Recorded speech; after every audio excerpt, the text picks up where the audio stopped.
Hey guys, good morning. It's bright and early. What's going on? Autumn just woke up, she's ready to eat.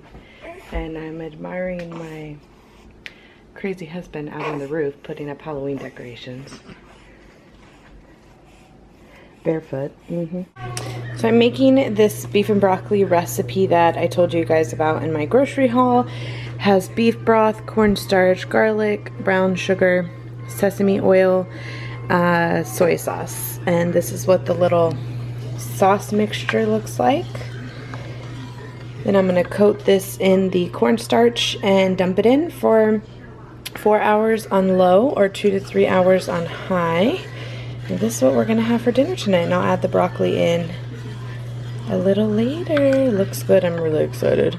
Okay, I got my beef stew meat all, what is this, coated in the cornstarch. It's said to use beef flank steak, but I had stew meat and that's what I bought at the store. So that's what we're going to use, and I'm going to dump it right in there and coat it real well.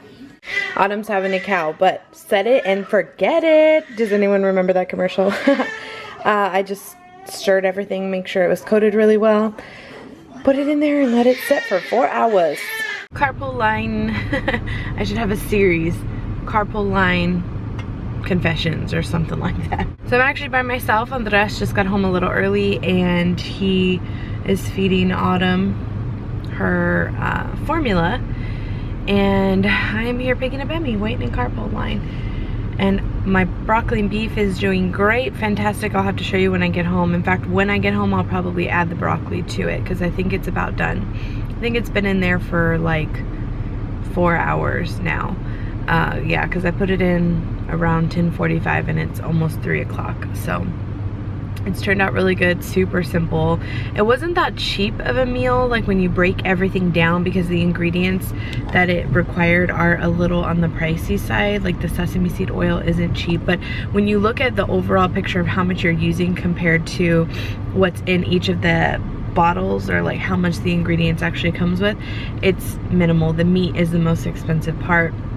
I think we use the extra lean, so that makes it more expensive because the just regular beef stew, or I'm not that familiar with steak of any kind, so if I had to use a flank steak and chopped it into pieces, that may have been cheaper. I don't really know, but yeah, it'll be definitely cheaper than us going out to eat. And I doubled the recipe. I don't think I mentioned that earlier. I doubled everything. The recipe called for 1.5 pounds. I'll put the link to Kimmy's video down below that has the recipe link in it. I love Kimmy. Do y'all watch her? I freaking love her. She's so spunky and I love her personality. I really like watching her videos, and she's like close to my heart because one of her sons is adopted and Emmy's adopted, and so it's I don't know, I feel like her and I would get along if we were friends in real life, which I'm sure a lot of you guys have told me you feel about me, which makes me feel super special. So I can definitely say that about Kimmy because I feel the same way. But anyway, I will have that link down below if you're interested in the recipe. I doubled everything. It called for 1.5 pounds of this steak, and I used a little over 3 pounds of beef stew meat. I think it was like 3.1 pounds or something like that. So I doubled everything, and we'll definitely have food for tonight and leftovers. Now, this weekend we have a wedding to go to. Andres is a groomsman and one of his good friends' wedding on Saturday. Tomorrow night is the rehearsal dinner, so this weekend's actually going to be kind of like an extension of our anniversary because the groom's name is David, and we call him Bernardino. He was one of Andres's groomsmen in our wedding, and we got married on the 8th 5 years ago. So that just shows you how long their friendship is kind of extended. It's pretty cool to watch, actually. Are you trying to cut me off? Oh no, you didn't. People get vicious in carpool line, man. Vicious, I tell ya. So anyway, it's kind of an extension of our anniversary because we just went to dinner for our actual anniversary, but because he's actually in the wedding, I mean, I'm gonna go to the wedding. So my mom and my grandma are going to come to our house Saturday, probably around 4 in the afternoon, and they're gonna be there all night with them until like midnight, until we get home from the wedding. So that's definitely going to be a change, but it'll be nice for us to just kind of get out and have like a nice proper date night together instead of just dinner. It'll be nice to dance and, you know, have fun and stuff like that.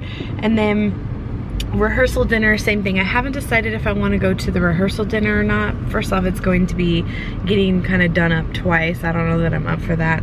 And second, I feel guilty having my mom watch all of the girls Friday night, not maybe just for like 3 hours and then like 9 hours on Saturday. It just seems too much. So I don't know that I'm going to be attending that just quite yet. I don't even know why I'm rambling here. I feel like I have nothing else to do. There's no children with me. I don't know what to do with myself when there's no children with me. Do you guys feel like that? Especially those of you that have, well, any amount of children really, but multiple children especially. It's very hard to get away with just you. So even just like when I'm hanging out with my friends during the day, now I have Autumn, and prior to that I had Maddie, and over the summer I had Emmy. You know, like you just always have a child with you when you have more than one, especially. So hopefully I'm not the only mom that feels that way. It's rewarding, I love it, and you know, when I look back on it, time's flying so fast and I wouldn't change it for the world, but it does get a little overwhelming never getting to like step out with a child, without a child on your hip or in your back seat or whatever. Like I feel like I'm missing a limb or something at this point. So thank goodness for good henny binnies that stay at home and feed your babies for you. This is what it looks like with the broccoli in it. You can tell it's almost a full crock pot full of it. I just took a bite. It is so freaking good. So good. Such good flavor. Got some rice on the stove to go along with it. Oh, so excited for dinner. Here's the finished product I already dug in. It is so good. Oh, I just noticed I got it all over my shirt. Y'all like it? Yeah, I like it. Nice tomorrow. My sissy. Yeah. We'll see you tomorrow. Say night night, Autumn. Not you. These swaddle socks are so cool. Best way to get her to knock out. Real easy. I know. Good night. Mommy loves you. And that's her little humidifier. It's actually really cool. Lights up all these different colors. Real easy to use. Where's your sisters when we need you? Say good night, see you tomorrow. I'm calling it a night. I'm so tired. Fell asleep on the couch right after we put the girls to bed, like 7:30. Was out until she woke up ready to eat. And then we came upstairs. It's right at 10 o'clock right now. Bless you. And she just got done eating. I'm headed to bed because she'll probably be up about 2 o'clock or so, unless I get lucky and she sleeps through the night. Anyway, hopefully you guys enjoyed today. We'll see you tomorrow. Bye.